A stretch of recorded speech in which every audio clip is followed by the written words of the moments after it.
Gérard? Là, j'ai le feeling, je vais vous dire, Ouais. là, on tient le succès de l'année. C'est un des succès de l'année, ça. C'est quoi? Je le sens, le succès de l'été, du printemps. Ouais, ça, c'est...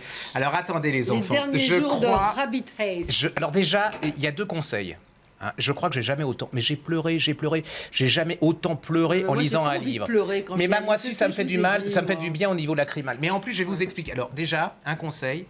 Ça, c'est indispensable quand vous lisez ce livre. Deuxième conseil... Vous me donnez pas envie. Mais hein. je m'en fous. Alors, deuxième conseil, vous ne le lisez pas dans le train ou dans les transports en commun parce que les gens vont vous regarder. Je vais raconter une histoire, j'étais en train de le lire et je me planquais parce que... et il y a une dame qui est arrivée qui m'a dit « ça va pas, il y a un problème ». Je dis « non, je suis en train de lire ce livre et je pleure ». Je lui ai donné le titre et 4 jours après, j'ai reçu un petit mail en me disant « on est 2 à pleurer ».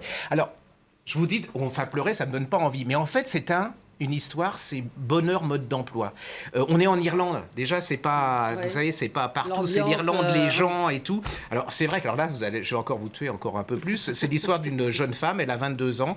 Il y a toute sa famille qui est autour d'elle. Elle vient d'apprendre qu'elle va un cancer. Elle va mourir. Elle s'est battue depuis 4 ans. Et là, c'est toute l'histoire de la famille. Mais alors, cette famille, il y a une mère absolument géniale, généreuse, courageuse, qui en fait voir à tout le monde, qui veut pas frimer, mais c'est toute une famille qui est haute. Alors, c'est des thèmes comme la solidarité, la générosité, l'amitié. Vous avez cette famille qui est complètement bringue-zingue avec le frère qui va devenir musicien et qui part aux États-Unis. Vous avez la sœur qui est complètement, qui a pas d'enfant. Et puis cette jeune femme, elle a une petite fille qui va, elle se dit, vous allez voir ce que va devenir cette petite fille. C'est génial. Vous ressortez de là avec une pêche. Déjà, vous êtes pour les yeux, c'est hyper bien.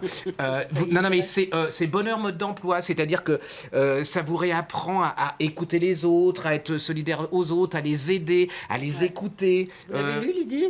Non, il est dans ma table de nuit, je vais attaquer bientôt. Mais je pense que en plus, ça rappelle, vous savez, c'est cette mère, elle est là, il y a toutes les copines de ses filles qui viennent la voir, elles ont des problèmes, elles se font une tasse de thé avec des gâteaux, et puis la dame, elle les écoute, elle leur requinque sans jamais les juger. C'est-à-dire, à notre époque, on juge tout. Ouais. Enfin, moi, je juge jamais les gens, mais... Non, pas ça, vous. Non. Pas, non, mais c'est...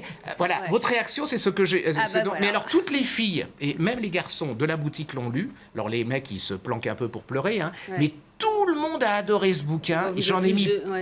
mais Gérard Ricard, bientôt. Vous êtes proche de Mathieu Ricard, l'altruisme, la générosité. Attendez, faut pas faire... ça, c'est 400 pages, parce que je vais pas faire d'altruisme. J'ai pas envie, mais écoutez, ma petite dame, si vous voulez pas le lire, vous ne le lisez pas. Mais voilà. D'accord, en tout cas, ça vous a beaucoup plu. Donc, les derniers jours de Rabbit Haze, donc de Anna McPartlin au Cherche Midi.